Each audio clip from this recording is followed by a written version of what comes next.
Buenos días, bendiciones a todos. Gracias, Señor, por un nuevo día que despertamos contigo, que podemos abrir los ojos, que estemos en tu presencia. Padre, tu presencia no se compara con ningún placer. Te damos las gracias por enviar a tu Espíritu a morar en nosotros, a hablarnos a través de Él, a enseñarnos, a guiarnos, a ayudarnos día a día en nuestros aspectos de nuestra vida. Te pedimos, Padre, que cada vez sean más los momentos en que tu Espíritu se una con el nuestro y que todo sea para tu gloria. Gracias, Señor, por esta palabra que vamos a leer. Danos discernimiento, que la podamos entender y poder leerla bien. Vamos a leer Jueces 8 y luego vamos al libro de Hechos y leeremos el capítulo 12. La palabra se lee en el nombre del Padre, del Hijo y del Espíritu Santo. Jueces 8. Pero los hombres de Efraín le dijeron: ¿qué es esto que has hecho con nosotros, no llamándonos cuando ibas a la guerra contra Madián? Y le reconvinieron fuertemente, a los cuales él respondió: ¿qué he hecho yo ahora comparado con vosotros? ¿No es el rebusco de Efraín mejor que la vendimia de Abiezer? Dios ha entregado en vuestras manos a Oreb y a Zeeb, príncipe de Madián. ¿Y qué he podido yo hacer comparado con vosotros? Entonces el enojo de ellos contra él se aplacó, luego que él habló esta palabra. Los hombres de Efraín se unieron a la pelea cuando Gedeón los llamó en el capítulo que leímos ayer en el versículo 24-25. Pero estos estaban enfadados porque Gedeón no los llamó al inicio. El llamado inicial de Gedeón a la guerra fue a la tribu de Manasés, fue a su propia tribu. Entonces los hombres de Efraín les importaba más su reconocimiento que el pueblo de Dios, que el pueblo de Dios fuera rescatado. Y todo esto estaba propiciado por los celos, y los celos estorban la obra de Dios.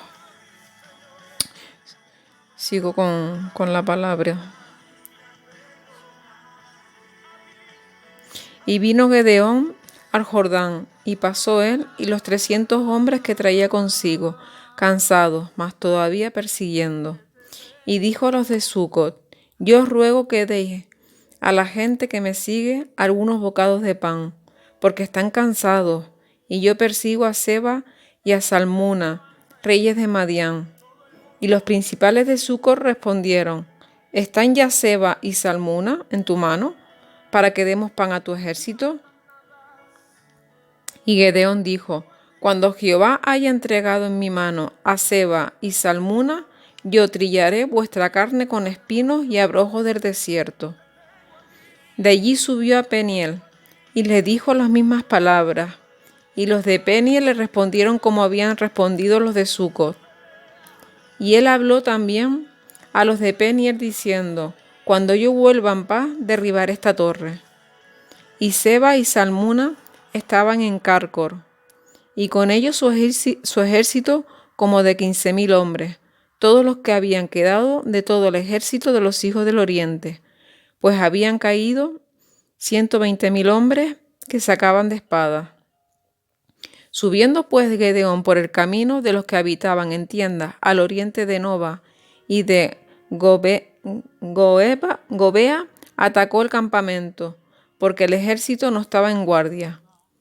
Y huyendo Seba y Salmuna, él los siguió, y prendió a los dos reyes de Madián, Seba y Salmuna, y llenó de espanto a todo el ejército. Entonces Gedeón, hijo de Joás, volvió de la batalla antes que el sol subiese, y tomó a un joven de los hombres de Sucot, y le preguntó, y él le dio por escrito los nombres de los principales y de los ancianos de Sucot, 77 varones. Y entrando los hombres de Sucot, dijo, he aquí a Seba y a Salmuna, acerca de los cuales me salisteis, diciendo, ¿están ya en tu mano Seba y Salmuna, para que demos nosotros pan a tus hombres cansados? Y tomó a los ancianos de la ciudad, y espinos y abrojos del desierto, y castigó con ellos a los de Sucot. Asimismo derribó la torre de Peniel, y mató a los de la ciudad. Luego dijo a Seba y a Salmuna, ¿qué aspecto tenían aquellos hombres que matasteis en Tabor? Y ellos respondieron, como tú, así eran ellos. Cada uno parecía hijo de rey. Y él dijo, mis hermanos eran hijos de mi madre. Vive Jehová, que si les hubierais conservado la vida, yo nos mataría. Y dijo a Jeter, su primogénito, levántate y mátalo. Pero el joven no desenvainó su espada, porque tenía temor, pues era aún muchacho. Entonces dijeron Seba y Salmuna, levántate tú y mátanos, porque como es el varón, tal es tu valentía. Y Gedeón se levantó y mató a Seba y a Salmuna, y tomó los adornos de luneta que sus camellos traían al cuello. Y los israelitas dijeron a Gedeón, sé nuestro señor tú, y tu hijo, y tu nieto, pues que nos has librado de mano de Madián. Mas Gedeón respondió, no seré señor sobre vosotros, ni mi hijo os señoreará. Jehová señoreará sobre vosotros. Y le dijo Gedeón, quiero haceros una petición, que cada uno me dé de los zarcillos de su botín, pues traían zarcillos de oro, porque eran ismaelitas. Ellos respondieron, de buena gana te los daremos. Y tendiendo un manto, echó allí cada uno los zarcillos de su botín. Y fue el peso de los zarcillos de oro que él pidió, 1700 siclos de oro, sin las planchas y joyeles y vestidos de púrpura que traían los reyes de Madián, y sin los collares que traían sus camellos al cuello. Y Gedeón hizo de ellos un efod, el cual hizo guardar en su ciudad de Ofra. Y todo Israel se prostituyó tras de ese efod en aquel lugar, y fue tropezadero de Gedeón de su casa. Aquí mismo lo dice que el efod fue tropezadero para Gedeón, su familia y para todo el pueblo de Israel. Esto lo desenfocó del Señor.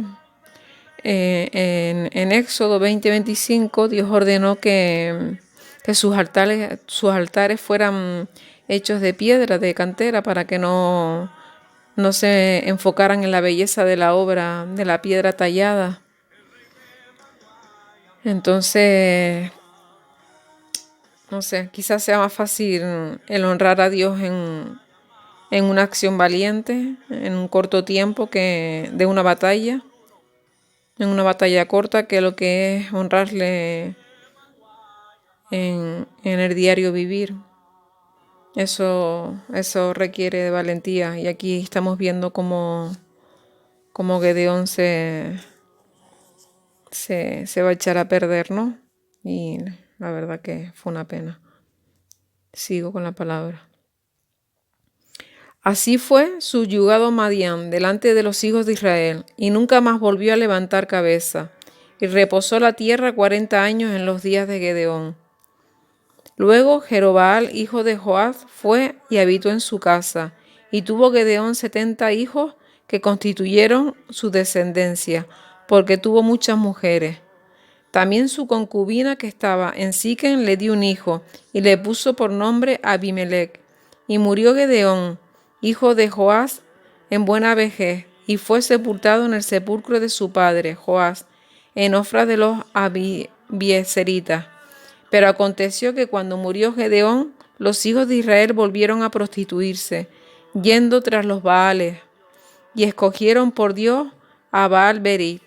Y no se acordaron los hijos de Israel de Jehová su Dios, que los había librado de todos sus enemigos en derredor, ni se mostraron agradecidos con la casa de Jerobaal, el cual es Gedeón, conforme a todo el bien que él había hecho a Israel. Voy a leer una cosita que vi por aquí. Aquí termina el capítulo, ¿vale? Y dice así. Dice: a través de su carrera vemos a Gedeón como un hombre que se deslizó de las grandes alturas de la fe hacia un lugar de total apostasía y rebelión en contra de Dios. Podemos decir que Gedeón manejó la adversidad mejor que el éxito. El éxito, la riqueza y la prominencia le derribaron. No es suficiente para nosotros el comenzar bien con Dios. Debemos de continuar a través de toda nuestra vida cristiana. Gedeón, en sus últimos días, tuvo que mirar atrás hacia todo lo que Dios había hecho. Todas esas obras estaban en el pasado. Ya vemos como una vez más el pueblo se echó a perder, ¿verdad? Vamos a Hechos, vamos al capítulo 12. Gracias, Padre, por tu palabra. Bendito sea, Señor. La palabra se lee así. En aquel mismo tiempo, rey Herodes echó mano a algunos de la iglesia para maltratarles, y mató a espada a Jacobo, hermano de Juan, y viendo que esto había agradado a los judíos, procedió a prender también a Pedro. Eran entonces los días de panes sin levadura. Y habiéndole tomado preso, le puso en la cárcel, y entregándole a 4 grupos de 4 soldados cada uno, para que le custodiasen, y se proponía sacarle al pueblo después de la Pascua. Así que Pedro estaba custodiado en la cárcel, pero la iglesia hacía sin cesar oración a Dios por él. Y cuando Herodes le iba a sacar, aquella misma noche estaba Pedro durmiendo entre 2 soldados, sujeto con 2 cadenas, y los guardas delante de la puerta custodiaban la cárcel. Y he aquí que se presentó un ángel del Señor, y una luz resplandeció en la cárcel, y tocando a Pedro en el costado le despertó, diciendo: levántate pronto. Y las cadenas se le cayeron de las manos. Le dijo el ángel: cíñete y átate las sandalias. Y lo hizo así, y le dijo: envuélvete en tu manto y sígueme. Y saliendo le seguía, pero no sabía que era verdad lo que hacía el ángel, sino que pensaba que veía una visión. Habiendo pasado la primera y la segunda guardia, llegaron a la puerta de hierro que daba a la ciudad, la cual se les abrió por sí misma. Y salidos pasaron una calle, y luego el ángel se apartó de él. Entonces Pedro, volviéndose en sí, dijo: ahora entiendo verdaderamente que el Señor ha enviado su ángel, y me ha librado de la mano de Herodes, y de todo lo que el pueblo de los judíos esperaba. Y habiendo considerado esto, llegó a casa de María, la madre de Juan, el que tenía por sobrenombre Marcos, donde muchos estaban reunidos orando. Cuando llamó Pedro a la puerta del patio, salió a escuchar una muchacha llamada Rode, la cual, cuando reconoció la voz de Pedro, de gozo no abrió la puerta, sino que, corriendo adentro, dio la nueva de Pedro que estaban en la puerta, y ellos le dijeron: estás loca. Pero ella aseguraba que así era. Entonces ellos decían: es su ángel. Mas Pedro persistía en llamar, y cuando abrieron y le vieron, se quedaron atónitos. Pero él, haciéndoles con la mano señal de que callase, les contó cómo el Señor le había sacado de la cárcel, y dijo: hacer saber esto a Jacobo y a los hermanos. Y salió, y se fue a otro lugar. Luego que fue de día, hubo no poco alboroto entre los soldados sobre que había sido de Pedro. Mas Herodes, habiéndole buscado sin hallarle, después de interrogar a los guardas, ordenó llevarlos a la muerte.